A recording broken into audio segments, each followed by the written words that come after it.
Onstage, onstage with Jim and Tom. Onstage, onstage with Jim and Tom. Onstage, onstage with Jim and Tom. Onstage, onstage with Jim and Tom. Tom and Jim. Tonight we welcome iconic Sonoma County collective The Crux to the stage of the Phoenix Theater, headed by Josh Windmiller. The Crux has been a shape-shifting presence in the artistic community of Sonoma County for over 10 years. Tonight we'll explore the history, the experiences, and the philosophies of this band, and later we'll see them in action on this very stage. This episode has been a long time in the making. We're very happy it's happening now. Please welcome to the program, The Crux. The Crux? Yeah! Oh, man. That was so exciting to hear that theme music and know that I'm here at the table. I'm a real fan of this show. And you're iconic. And the show's iconic, too. Yeah, thank you, though. Iconic. Fronted by Josh and the band itself. My God. Yeah. You guys have been at this collectively for 150 years, no doubt. Well, how many people do you think have gone through this project? The Crux. I mean, 24 was the number that... You like think 23 or 24. Has it been did it break? Yeah, Calay's the bookkeeper of the band, so I'd go with that. But that makes sense. Of different people that have done like a multiple shows, it probably has surpassed 20. Yeah. I think in important context, if somebody has not heard of this project, this band has been like a launching point, I think, for a lot of people. People have come through. This has been their first band. They spend some time with it, and then they sometimes go off and do other things. Yeah. I can't tell you how many people have come on this show, some of which are seated at the table here tonight, that point to their time in the Crux, which you've been the center of, as like a really integral part in their artistic growth and kind of their life path as well. That feels so good to hear. I've always seen the project as like kind of like you said, Tom, as a circus or some kind of composite show. That everyone has a trick. And that trick or whatever idea is really fostered, and I'm really looking for that sort of stuff, and I really love it when folks move and do other shows and start their own bands or play with other bands. I really don't have a lot of jealousy in me when it comes to that sort of thing, and I feel like that energy's always gone through the band. In a 2014 Press Democrat article, Josh Windmiller was quoted as saying, "From the very first North Bay Hootenanny, which is another project that you've been involved in, my goal has been to make music accessible and create an atmosphere for interesting collaborations between members of the community." Yeah. This is very similar to Tom's philosophy for the Phoenix Theater that we're in right now. I would ask either of you, what brought you to that philosophy? Because I doubt that, like, as a child, you were like, I would really like to make art accessible when I grow up. Yeah. Well, do you want to take that first, Tom, or should I? Mine's really easy. I was at an early age. I wondered what could I possibly do that would put me in a position where I could clean over 1,000 toilets in my life. And that was the Phoenix Theater. How dare you make a joke instead of answering an honest, earnest question? Look, for me, it was I kind of lucked into it. It really was. I dropped into this place thinking it was going to be the perfect neighborhood movie theater. I was going to spend the rest of my life showing movies. And life and fate has a way of turning things around. And I just was truly blessed that I was very poor at planning. And this is how it ends up for me. And I couldn't be happier about it. This was exactly the way it should turn out. But you do often say that the building belongs to everybody. And that people cannot be excluded. And that this stage is available to anybody who wants to do anything. So that's true. I have to think that philosophy came from somewhere. It came from this place. As a kid, I found myself in that situation one time when I absolutely needed not to be excluded, not to be thrown out of this building, and I was. And it was extremely important for me to know that I could be back in this building, because when I needed it, and I needed to know that I could have it whenever I needed it. And that's the day that I learned. That's the way it is for a lot of people. It has been a building in this town since 1904 now. It's 113th year this year. And it's been doing that very thing since then. You can hear stories about how traveling vaudeville troupes and play troupes would come every year and would make this an important stop on their tours. There was one group in particular, Georgia Harper's group, that made it a point to be here every Christmas to do their Christmas production here so they could have Christmas Eve and Christmas morning in this building. And there are people that grow these attachments and these needs for this space, and that's the only job that I really have here, is to make sure that it's open when it needs to be used, when people need to have it. And like I say, I kind of backed into the music part. I've always played music and love it, but I had no intention of making a living out of it. It just, but that's what we do here. And God, what a blessing it is for me. Oh, for all of us, Yeah. Tom. Yeah, thanks I for mean, being the here. fact, and I've heard you speak about it that way before, in a way that, like, the building has this intention almost, Yeah. you know, and like I didn't know it was that early with you that you had that experience of not That was about 13. not being here. Yeah, wow, that's incredible. Yeah. Yeah. I know that I have always needed this. I find a lot of healing personally and good things like that through what I consider almost a ritual of performing. And so And I think the Crux I itself always is your need it. Phoenix in that way. You have made the Crux available to Yeah. how many people? lots of And people, I have a yeah. feeling the door is open. When someone leaves, maybe they can come back. I had one thing to add Yeah. to piggyback on that, but did you have more to say about it being healing and the? Yeah, and I guess, yeah, if because I wanted to kind of answer your question about where this might come from, you know? And first, it starts out positive like that. Like, I need to perform in order to understand the world, it feels like. And so usually when I do want to write a song or something like that, it comes from wanting to understand something more. So I need to do it. I started to meet people that were good at it too, and that blew my mind, and we're doing stuff I couldn't do. And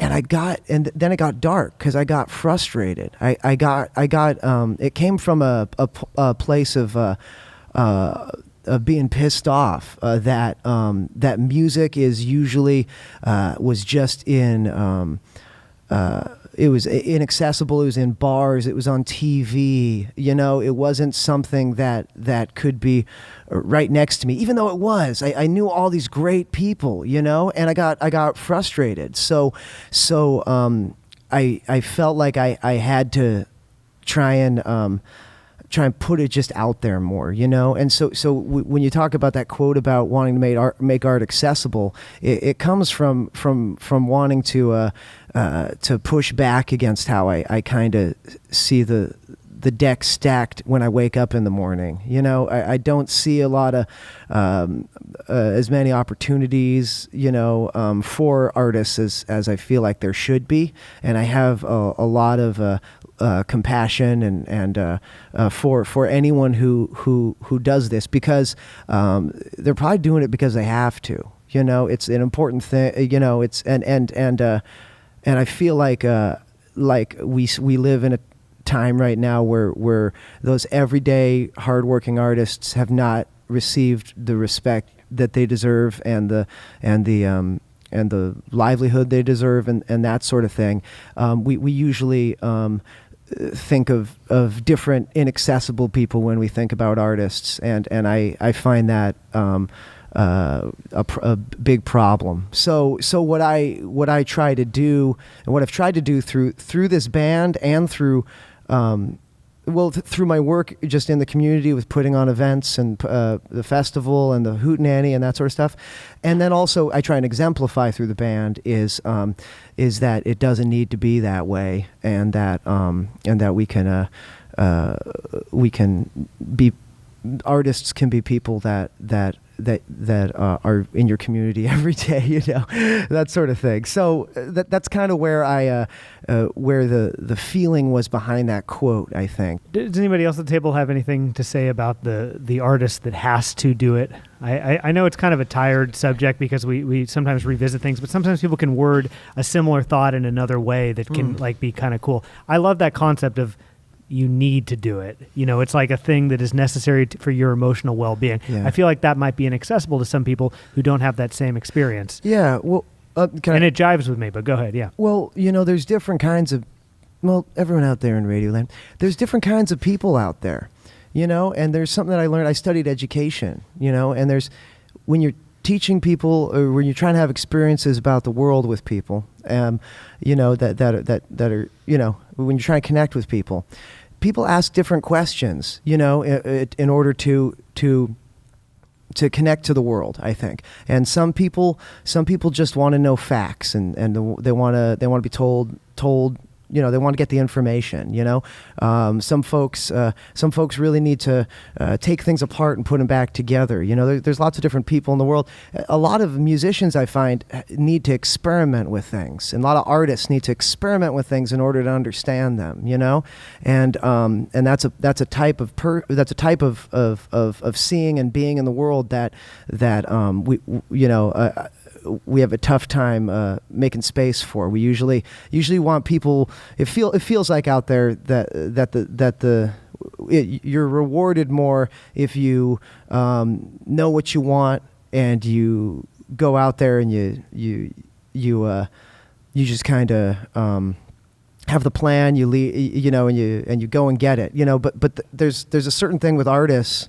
And it's kind of a little heady. No, but keep going. But this is very good. There's a certain thing about artists that I feel like they need to get out there and experiment, and ask, what if I do this, or like, let's play around here, Get weird. Yeah, and get weird. That's something that we say all the time. Is that's what something Taylor says a lot. When we're gonna hang out, it's like we're gonna rehearse at 7. Oh, we're gonna get weird. And it's like it means that we're gonna get together and we're gonna try something new. I think in general when artists put together a show and wanna be making stuff, it comes from that kind of place of wanting to experiment and play, and that's something that I just have always needed. To be able to kind of try things in new ways too. Like when I said I need to do it to make sense of things, it's like if there's something that I'm interested in, sometimes you'd have to write a song about it in order to really understand it. You could read a bunch of books on something, but until you play it, sometimes you don't do it. And that's the huge gift that music has, is to be able to play the music of other people that have very different ways of life than you, and that sort of stuff. And I'm so thankful for the experiences that I've had through music to be able to put myself in other people's shoes and appreciate. It's how I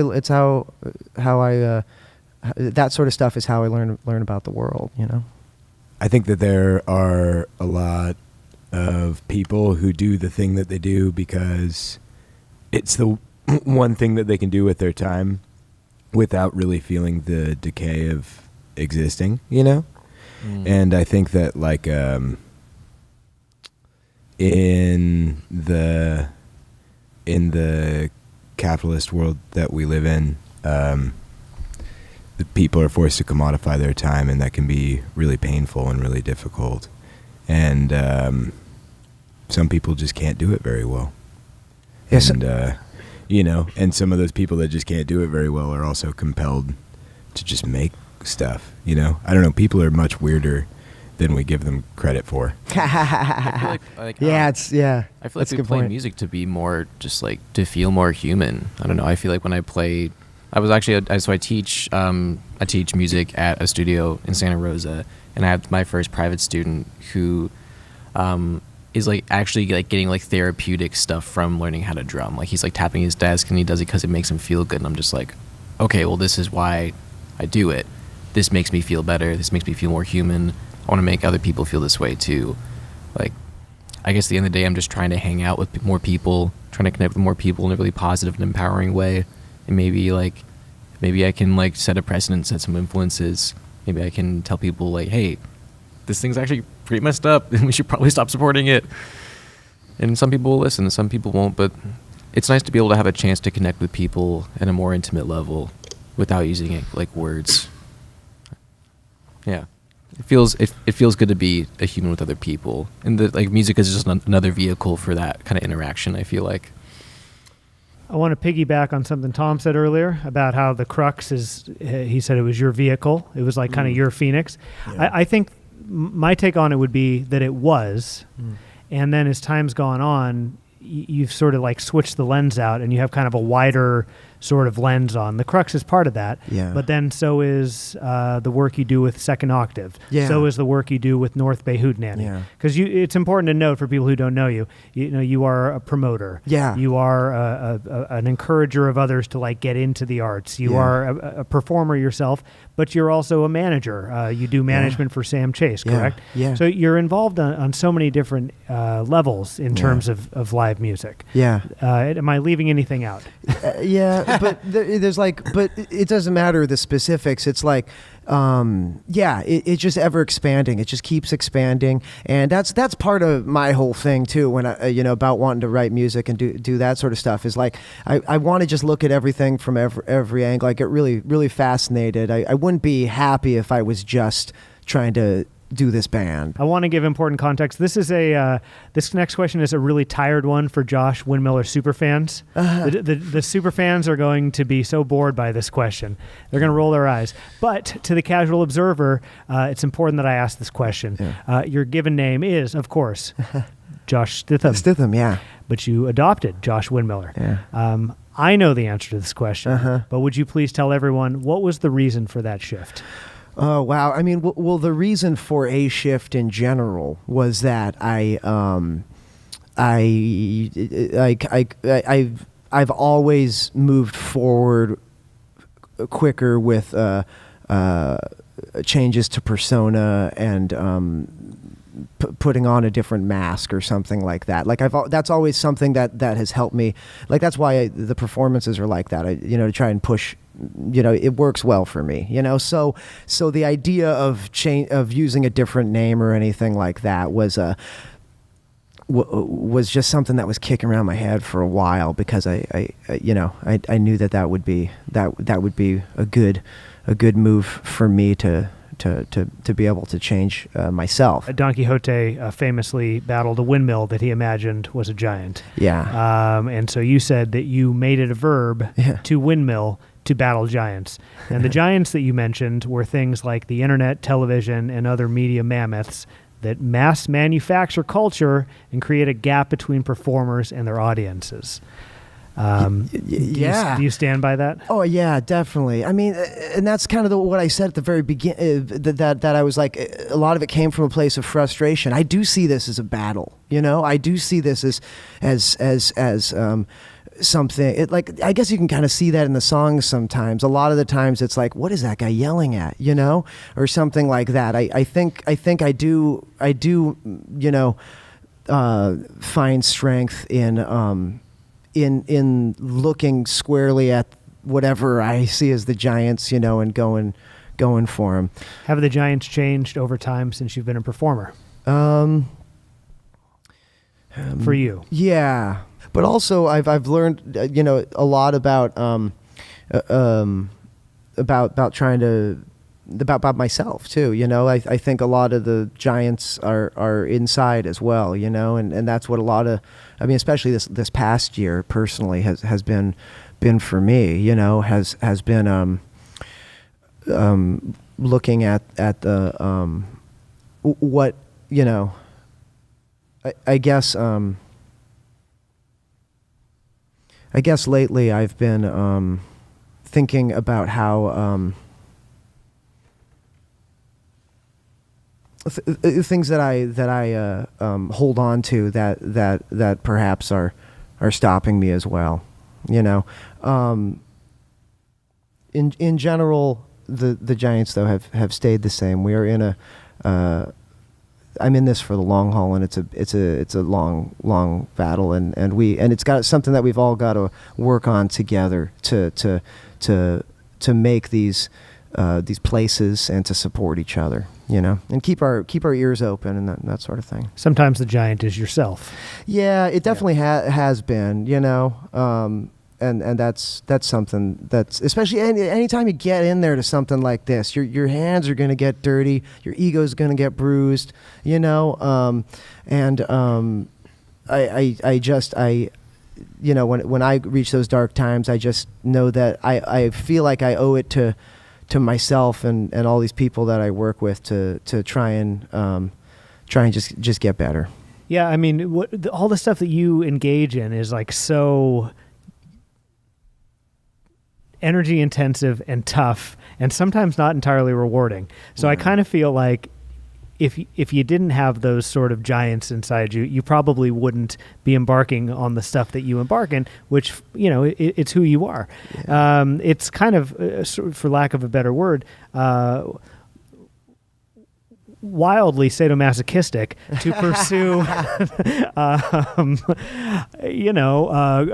career or a lot of activity in organizing and trying to herd people into doing the sort of thing that you do. Yeah, it's not all sexy and exciting. In fact, there's a lot of really tough stuff that goes on. It's really not very sexy.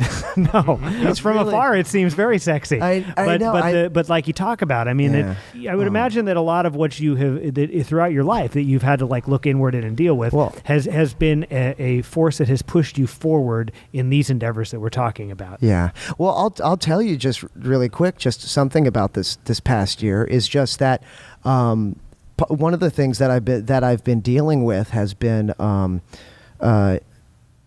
it has also been a disappointment. I think that we put so much energy into this, and I've put so much energy into this. I've really kind of thrown everything into it, into supporting the arts and making it. That to feel like you haven't made a lot of for one reason or another, whatever you're measuring it by, that you haven't made traction as much as you'd like. Those voices can get very, very loud. They can get bellowing. That you'd think you'd be getting more money at this point, or you'd be even though a lot of my energy goes to this local scene, you'd think like, oh, it's gonna. I would have thought I would be able to go to other places and travel and have those connections too, but I put so much energy into this place. There's all these, critical kind of voices that come up, that is really important to look at, because I think that's a way, and that's something that kind of Josh was kind of saying too. I think about commodifying and stuff like that's one of the ways that things get commodified. It's not just out in the outside world and you're like, hey, I play guitar, pay me or something. I don't know, help me eat, and it just doesn't quite compute, because it's kind of a means of exchange that we're not very good at communicating to one another. But it goes beyond that. It goes inside your head too. We become really critical of ourselves for not not doing something else or something like that, and that's something that I've definitely been fighting with over the last year too. I'm just just as time passes, it happens, and you get critical, and but over this last year, I think I've been able to put that into a giant, and I've been able to see that as something that is not true. It's an outside thing, that I'm looking at now too. It's like those critical voices. They're not at a certain point. They're just not helping you.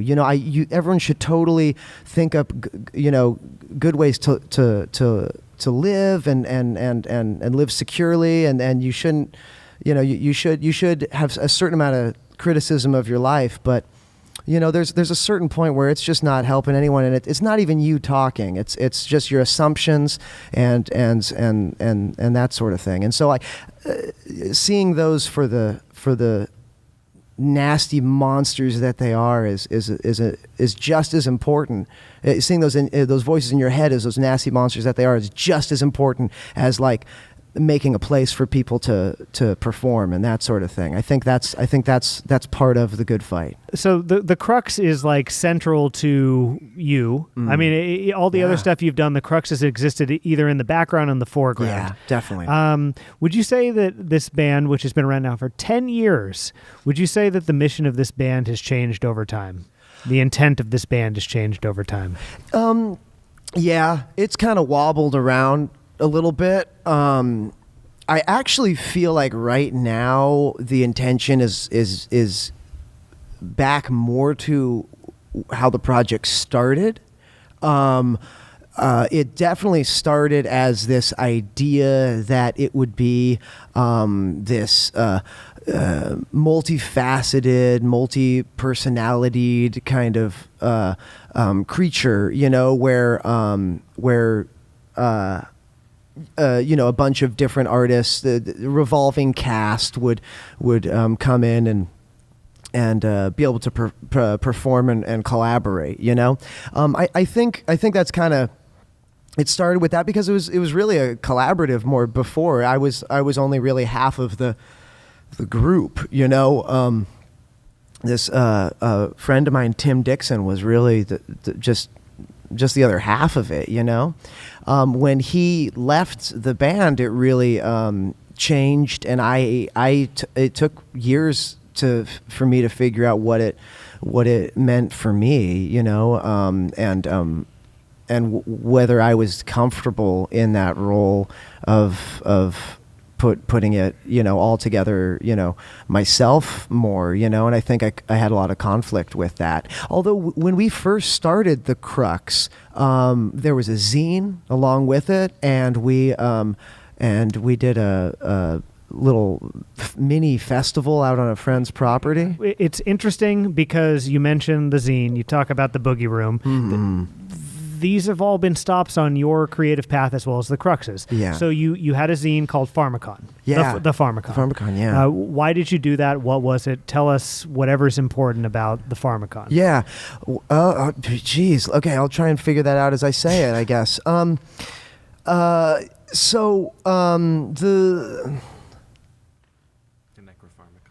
Because it wouldn't have happened without the Crux. Yeah. Like it was very much. It was like a different version of what you're doing now. And that's where I'm happiest in a way. Is okay. Here's where what I guess I'd say is this. And this is kind of funny actually. I was just thinking about this the other day. I get uncomfortable when I actually do get uncomfortable when my things I do in the community get too far from the Crux. Actually, I really do. In the same way that Tom doesn't like to venture too far away from the Phoenix. Maybe, yeah. That's really interesting because the Pharmacon and the activity that we were doing at the Boogie Room house venue and all that sort of stuff. Even the beginning of the Hootenanny, the beginning few shows of the Hootenanny, the Crux was there. All those things are extensions where I get to go out into the community more. I've been you know, I've always tried to expand the energy that goes into the band, you know, out there, and so. Yeah, that's a really interesting way to think of it, actually. They're kind of, platforms for the Crux that become platforms for other people as well to join in, you know? I mean, it's all very collaborative. Yeah. It's expanding your sort of people that you know, and it's also providing opportunities for others. It's just I don't have to, it doesn't have to be me leading a band, you know? It's like, and that's actually true of all the Hootenanny stuff, and whenever I present anything, it's like, I still go up there and I'm talking on the mic, and in my head, it's a Crux thing. You know, when I'm announcing someone or something. So the Pharmacon was basically like a zine, which some people maybe don't even know what zines are anymore. Yeah, right. But basically, it was just like every month it's or like every a couple of blog weeks. on paper. Yeah, you just kind of did community stuff. You told people about things that were going on in the community, arts events, people, and all of that. We did it monthly. Can we highlight that word? A blog on paper. We did. That's amazing. We did a calendar. Oh my God, it was such a pain in the ass. We did a calendar every month. In the middle of it, we did a needs and haves page, which was like completely obsolete because there was Craigslist, but we still did it. The Pharmacon was dope. It was like, I remember I was really young when the Pharmacon was out, and I didn't know how to get it, but I would try to find it every month, like from somebody who had found it, you know? It's like, do anybody have it? And I'd only be able to get it sometimes, but then I'd know about all these shows and stuff, and it was like one of the first expressions that I ever saw of just art in the world for no reason, you know? And that really blew my mind, you know? And the Pharmacon was how I found the band too. Like because the band was playing the Phoenix opening for The Devil Makes 3. I found about that from the Pharmacon, and that show really changed me too. You've kind of talked to me about that moment before a little bit, about how that was joining the Crux kind of set you on your path a little bit. Yeah, I mean, I had. I mean, it just introduced you to a world of people that you would not have maybe known otherwise. Yeah, music had been really insular for me before that, and then I had a really destructive period of playing music for the sake of the hedonism, because I didn't know what it was for anymore. And then when I joined the Crux, I was like, oh, we can like make cool stuff. It doesn't have to be about drinking beer in a pickup truck, you know, like you can make stuff. And this can be like a blog on podcast. If you like the hedonism argument, go watch the Shark Mouth episode where you and I have a debate about controlled versus not controlled hedonism. Yeah. It's quite a thing. Blog on podcast. Blog on. But I mean, I think that's going to be the thing we keep coming back to tonight, is like the Crux has touched a lot of different people in a lot of different ways. And for you, it has served as your vehicle, not only for your own emotional sanity, but also to put art out in the world. And what a remarkable thing that is. Yeah. I think. You released in 2012 the album Be Merry. I believe Be Merry probably started out as one thing and ended up as another thing. Yeah. Could you share anything you want to share about that album? Be Merry was supposed to be another album. We had a bunch of other songs after Now Ferment, and we had I would just come up with these characters and tell Tim about them, and he'd be like, yeah, that's cool. Yeah, there's like a city that I made, and like this. I was like, Tim, there's this guy under the city, and he like makes these crazy things, and we should put him in this story thing. And slowly these songs would kind of come together based off of these just stories that were kind of getting hatched up and shared between us. And so we had this idea to do an album called Steed of the Billows that was going to be going through that kind of world. And it was more like, oh, it's gonna be our big concept, you know, album, and like let's just do it, you know, it's gonna be crazy, and we'll get these different personalities and stuff. It'll be really fun. And then Tim left the band, and I was like, oh, all right. Hugely transformative moment for you personally. I just didn't have. I mean, I never thought of myself as being equipped to have a band. I really relied on him and other people in the band as well, because I just didn't. I never, you know, thought that I could really do it. I just liked making the noises and telling the stories, you know. But so then it took a couple of years. We had these songs started. I mean, Tim's even on a couple of those songs, but we just didn't know really what to do with it, you know. It took a few years to kind of like figure, you know, to keep playing. I had to make the call that I was going to keep doing it, and you know, try to take this thing somewhere. And we worked on it.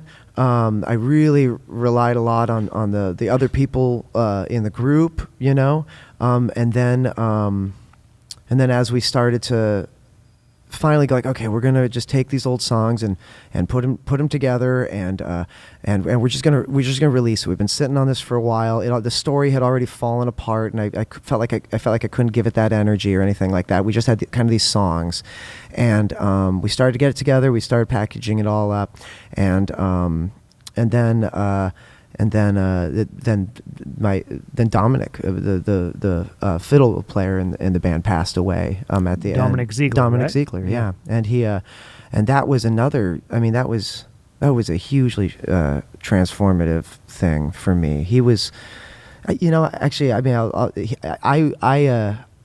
I took on my last name when Dominic passed away. That was something about that was so transformative that I'm Stitham. I'm Windmiller on Be Merry, and but on Now Ferment, I still had the other name, And there's something about having someone so close to you that you've really looked up to, leave that really transformed it. And then really the album then after that, releasing it was just kind of like a way to just tie a bow on something, which is something that I feel like I'm doing all the time anyways, is just trying to tie bows on stuff as we move along, So we tied a bow on those songs. We got to put the album out and whatever, and Dominic is on the cover, a beautiful picture of him by a longtime friend of mine, Elliot Taylor, and it was kind of a send off and a closing of a period. Do you feel like the departure of Tim from the band, Yeah. and then Dominic's passing, do you feel like those were two like defining moments of your adulthood? Yeah, definitely. Yeah, they've definitely.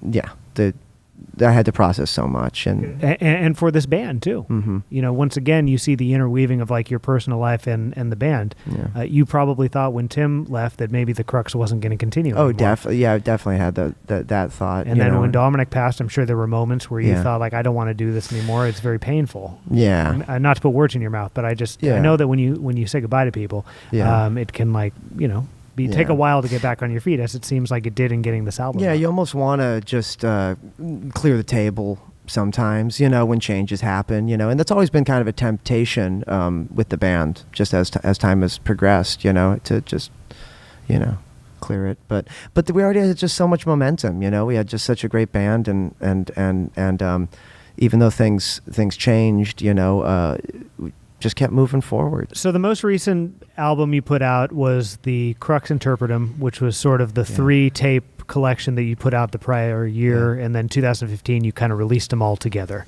Crux Interpretum, that I believe means literally difficult to interpret, and by extension perhaps difficult to understand. Yes. Was that randomly chosen, or perhaps there was a reason why we chose those words together? So Crux Interpretum is another thing that started at the beginning of the band as just a tiny seed. And there's a lot of stuff like that. The Dogs Made of Rust, actually, the name of that song was something that came up way early on and just kind of like was bumping around the head. But,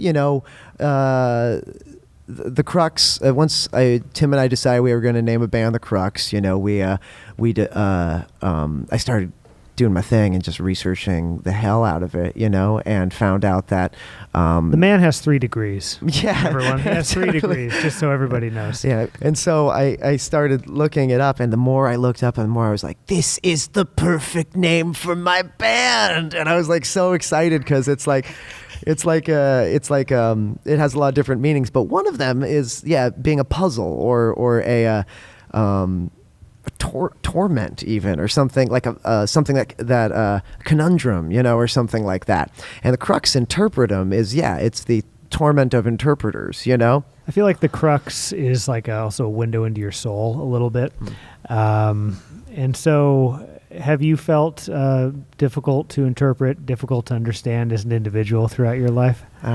There's the Jim Aegis question, right? There's I say that happens a lot in the podcast, and it's like, and then the person it gets you. the person answering goes, "Oh shit." But that's not a surprise to you. Yeah, no, it's no. not. I mean, it's always a surprise. That's why it's that question. No, so, yeah, definitely. Things feel incomplete. Things feel incomplete, and things feel like they need discovery and attention. There's a lot of medicine too in the Crux's music, and you know, pain, you know, and then trying to sit with it, you know. I have a real tough time doing that, you know. So so maybe part of presenting something as a Crux interpretum and saying like, oh, we're really into, you know, mischief and that sort of stuff is part of it. Part of it's probably coming from, at least just to speak for myself, is coming from a place of wanting to approach that sort a feeling of incomprehensible incompleteness in some way, you know. But I don't know. But that's, you know, that's just me, and you know. I would just say, follow up to that would be, as you've gotten older, do you feel like you've gotten a greater understanding of yourself a little bit, and then maybe that's become less difficult, or has it remained the same, or do you think it's gotten more pronounced? Because I think anybody who feels not normal wrestles with that. Yeah. I think it's I don't think it's paused, but the best thing I can hope for anyone out there that would feel similarly, that it's tough to be understood or understand yourself. You know, you have dark places in there or something like that. The best thing that I could say is and one of the main things that I've found through the band is that there are ways to take that energy and that that's oftentimes confusion and such, and do something with it by accepting it, you know. So I don't think that those feelings change, but I like to think that we've created something that, at least just speaking for myself, has been a medicine. And you know, one of the things, there's different kinds of medicines out there. There's ones that you need to just take once and it kind of cleans it up, and there's other ones that it's like you just gotta keep taking it the rest of your life, you know. You have some notes there. Was there anything that you wanted to hit before we concluded? Yeah. I have one main thing that I kind of did want to say. Yeah. Please, I mean, whether it makes it or whatever. I just wanted to say just how excited I am to be on this podcast. I mean, when it started, I was like, "Are you for real? This is exactly something that, like, I just found so much resonance with it, with what I had done with my whole life, you know, just giving performers an opportunity to play and be shown in this great light. Your video team is awesome. Yeah. The audio is so good. It really shows these people in their best, which is exactly what I've tried to do with putting on shows that presents them at their best, you know? And then on top, and that could have been enough. It could have been enough that you just gave this avenue for live shows. But then on top of that, you have these discussions with people, and you do something that I am constantly struggling with, which is, how do you add context to what happens here? You know, I'm always like, I'm so inspired by knowing the stories of these people and these artists, that many of whom you've had on this show. This podcast really inspires me. And the video series really inspires me. And so what I tried to do, at least with like presenting the songs that we did today, was I really wanted to take those two elements that I found that you all just hit so well. The idea of visual presentation, you know, that's why, you know, doing the theatrics and that sort of stuff, it's always so close to my heart, this idea of making something beautiful visually, you know, and unexpected and weird. I love how Onstage with Jim and Tom has been able to present music that way. I think that when you go to a live show, how many live shows have you been to where the sound is not super good, but you still loved it because, like, the energy and the movement and everything like that? I think live music is visual in so many ways that we really don't acknowledge. And you all just present these people in these really beautiful ways. I think that's what a lot of the Pharmacon was with trying to make this a zine about the local music scene, was about trying to just provide some context. Like I said, like when I research the name of the Crux or something like that, I always want to like find out more historically about different things I find, and you all do it so well here with these interviews and that sort of stuff. So I just wanted to, I guess that's the kind of the thing I wanted to touch, was just that that they're I mean, in all the stuff that we've just spoken about work that I have engaged in with these events and with this band, I see this thing here as right there. And I was nervous about coming on here for a while, actually, because like I said, this year's been kind of like a lost at sea kind of time for me, and it really, coming on here was really important to me, you know. And so so I wanted to thank you, and I see this as a really important moment in my journey, and I appreciate being here and being able to communicate in this language with you. We don't get to do it enough. I'm just going to say, whatever self-doubt you've had this year and over your entire life, because we all have it, I've known you from afar for a long time. I've known you up close for a shorter time. And one thing I've always thought about you is there's somebody who's doing things, and there's someone who doesn't seem to get tired and slow down, but instead keeps charging forward. And I don't think that there is anything better you can say about a person. So I say keep up the good work. God damn it, Josh Windmiller. Let's all touch his hand. Come on. Take his arm. Thanks so much. No, truly. It's cool. It's very admirable. And I also want to say, as I read my prepared outro, we've been trying to get this band, the Crux, on this show for a very long time, for at least a third of the 10 years that this band has been a project, it seems like. And I'm really glad that we got it done tonight. It seems like you're doing exactly what you say you want to do. Your actions meet your words. And I think that there's also something really commendable about that. Accessibility, inclusiveness, emphasis on the arts. I mean, it's just that's what this project is, and that's what you're doing. And so all I can say to you is, thank you for that, because I would say anybody who's ever gone to an indie music show in the last 10 years in Sonoma County knows what the Crux is and knows what your mission is. And what more could a person want than that? Anyway, I don't know. I think that you are an impressive individual in that way, and I say thank you for your work on that. Thank you so much, Jim. I really appreciate that. And to the rest of the Crux, my goodness, we have so many good Sonoma County friends here. Yeah. Four-timer, three-timer of the Onstage. Incredible players. Yeah. No credibility. Totally incredible. Absolutely, yeah. You're here tonight, too, and we appreciate it. Anyway, and now, as you probably guessed, we wind down the interview, and we turn towards the reason why we all end up here, and really the reason why we all know each other. The Crux is going to play the stage of the historic Phoenix Theater. Right now, it is the 10th year of their existence, and we will celebrate that. Watch it all, because it's about to happen. Thanks again, everybody. Check it out. It's a great show. Thank you.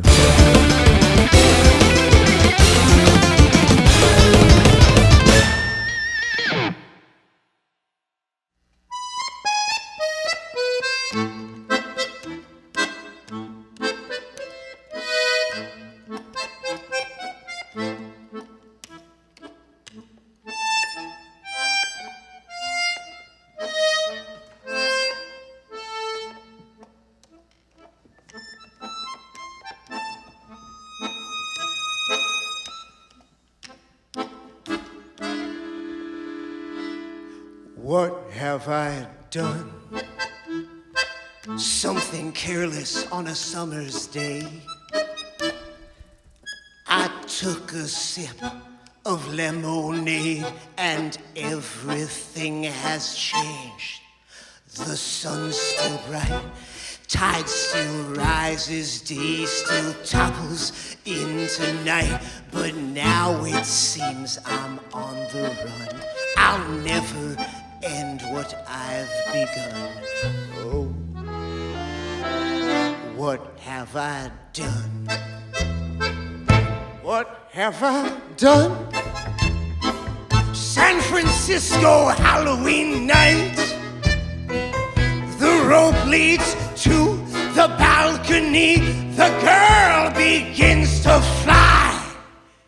Haunted places, monkey chases, cases of mistaken faces. When I saw the ghost again, he spoke to me.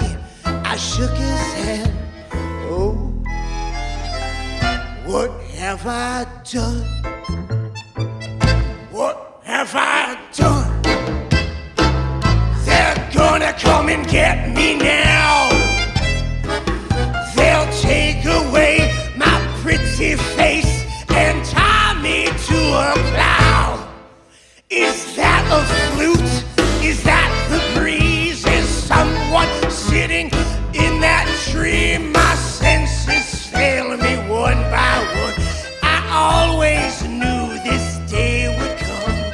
Oh, what have I done? What have I done? Well, winter's never what it seems. I can't tell the difference now between my thoughts and dreams. The dropper drop, the pistol pop, my world could stop while shoppers shop. I think this season's trap has sprung. I don't think spring will ever come. Won't somebody tell someone I never meant to hurt no one? Oh, what have I done? What have I done? What have I done? What have I done?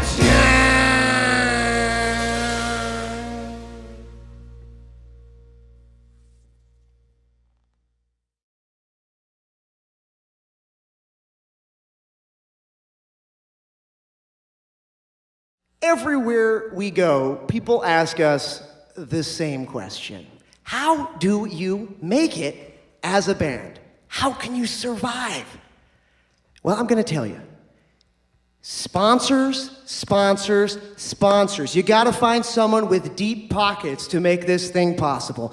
And ladies and gentlemen, right now, I'd like to have a word from our sponsors. Let's give her a round of applause, everyone. Word from our sponsors.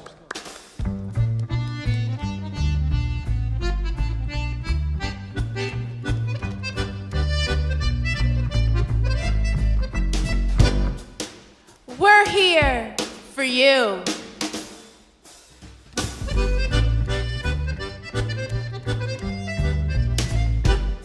Because a clean home is a soul home.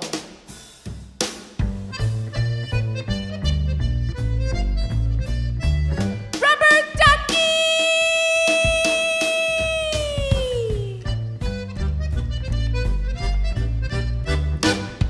Because you deserve it.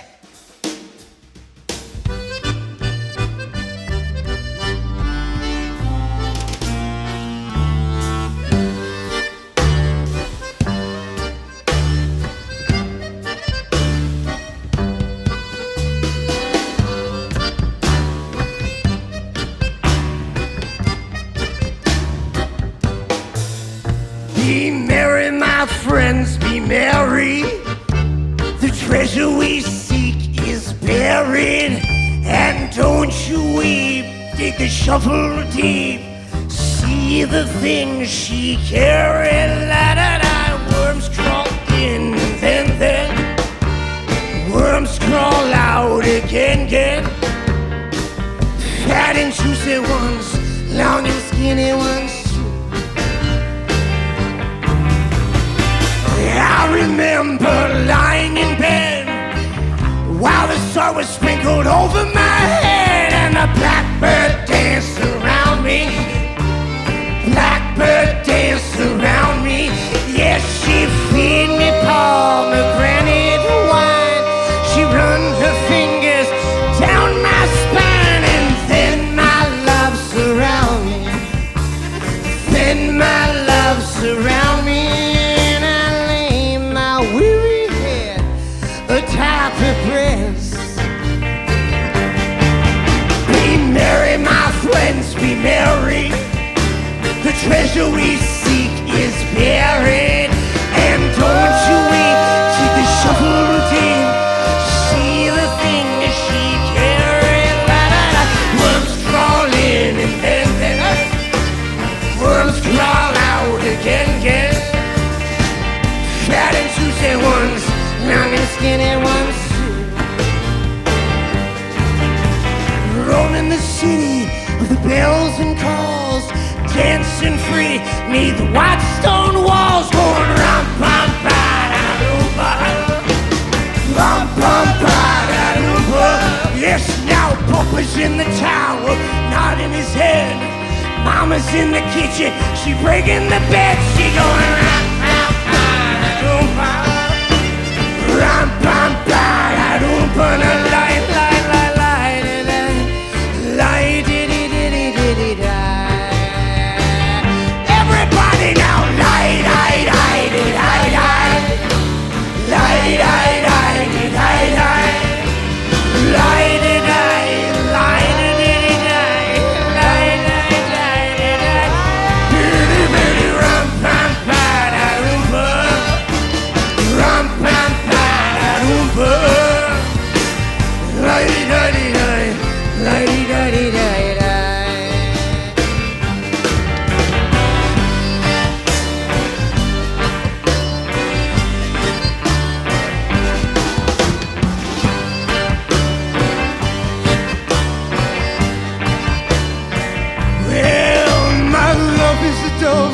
bride of the mountain, she goes out tonight to bathe in the fountain. Gonna hold my baby tighter, hold my baby tighter. Yes, the hiss and the steam of the cold and the heat from the top of your skull. Toes of your feet, gotta lift that baby higher, lift that baby higher until the crown of stars is pressed beside her breast. Be merry, my friends, be merry. The treasure we seek is buried. And don't you wait till the shovel deep. See the thing she carried. La, la, la. Worms crawl in and then worms crawl out again. Fat and juicy ones, long and skinny ones. Ba-da-bum-bum.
treasure we seek is buried. And don't you wait, take the shovel deep. See the thing she carried. La-da-da, worms crawl in, then worms crawl out again, yeah, yeah. So fat and juicy, what's the longest skinny? What's the... One, two, three.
I slept the night beneath the yellow moon. When I was just a little boy, a diamond in my eye, I told my mommy and my daddy not to wait, that I'd be home when morning broke and spread across the lake. Oh, the hills were so inviting, but foreign winds brought something frightening. Howling hounds had approached the woods.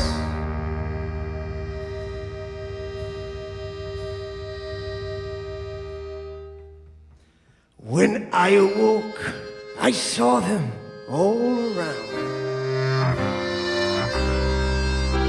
I held my breath inside my chest as not to make a sound. There must have been 24, maybe more. Gaslit dogs with orange coats, all rusty to the core. Oh, their teeth were scraps of iron, and their claws tangled wire, and their eyes I shall never forget.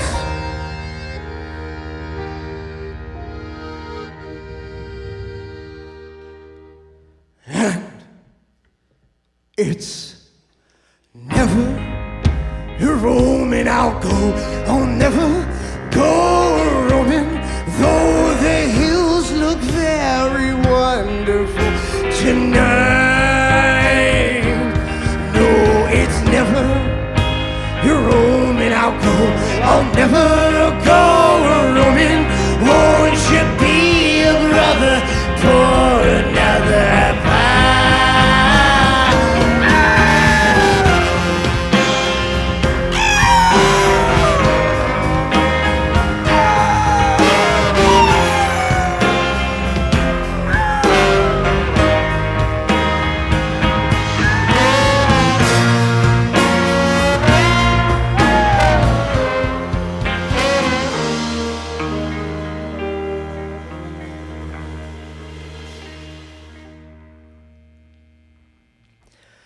Now I light a fire from the coal, and if I ever leave this town, my feet stay on the road. I feel alright, and nothing's out of reach.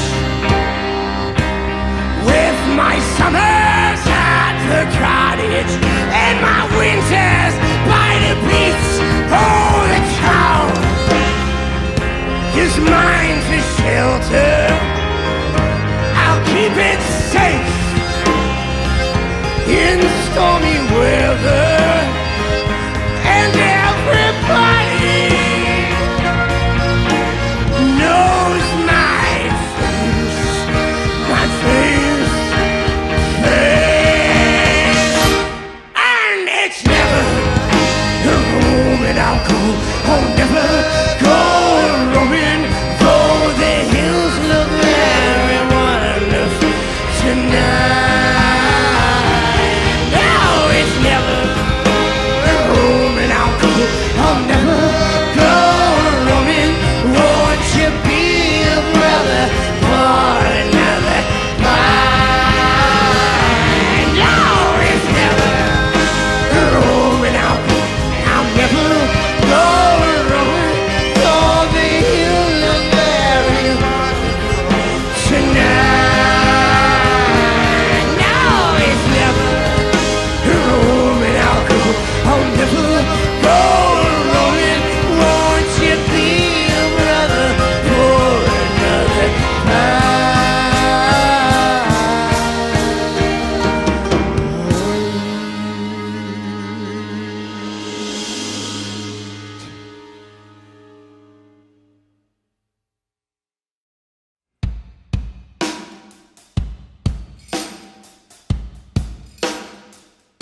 On the night when I was born, I guess the wind was too wild. Good mama and papa had a showbiz child. You could put me in your pocket.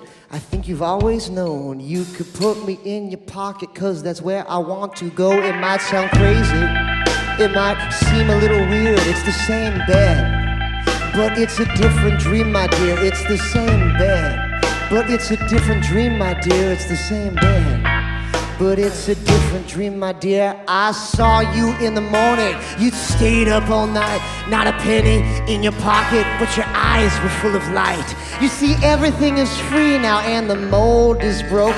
And I'm hoping that you saw yourself. I'm hoping that you know. It might sound crazy, but I know it seems so clear. It's the same bed, but it's a different dream, my dear. It's the same bed, but it's a different dream, my dear. It's the same bed, but it's a different dream, my dear.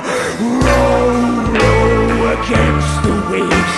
The ocean keeps what the ocean saves, and we that follow what we crave. Heaven sent or ego made must feel a little bit betrayed by appetite, by aftertaste, by hang-ups about getting paid, by predators in shadow place. And I can tell you right away that I've seen it and I've heard it. I've mouthed out every word, and well, I think I've had too much tonight. I'll sit down on the curb, but if you need me, I'm beside you. Life is but a dream, and that's the sweetest thing I'd say for showbiz kids like me. It might sound crazy, it might seem a little weird. It's the same bed, but it's a different dream, my dear. It's the same bed, but it's a different dream, my dear. It's the same bed, but it's a different dream, my dear.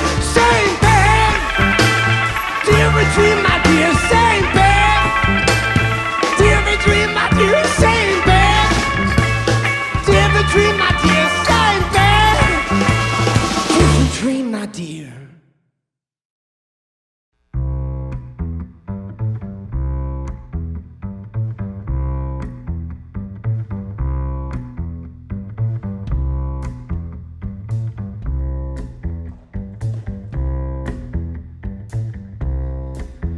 Well, I do believe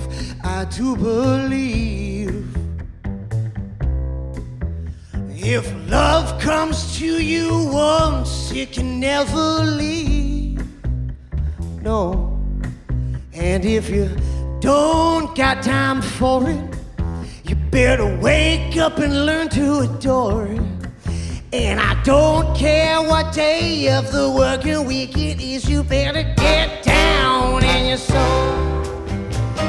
I do believe,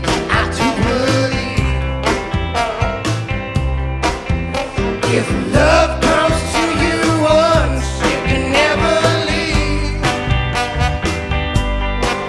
And if you don't got time for it, you better wake up and learn to adore it. That's right, and I don't care what day of the working week it is, you better get down in your soul. All right, now people, I don't know about you, but sometimes it feels like a full-time job just trying to understand what people are saying. Help me out here, Nate. I'm gonna tell you though, you gotta hear with more than just your ears. And get out there, because with every song you hear and every little story somebody tells you, inside of that, if you listen just right, the whole world and that weight you've been holding can let go, it can fall. You've been carrying that stone too long. You put down the stone, hide it, ho, go see the man, the monkey on the telephone pole. I do believe.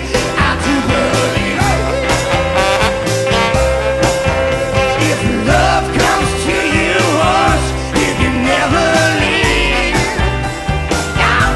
No, and if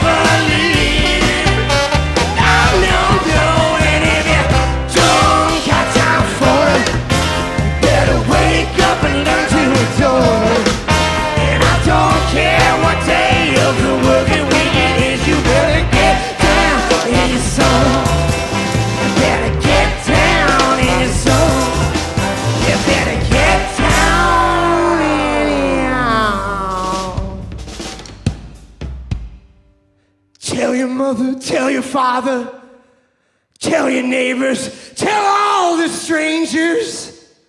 You gotta get down in your soul.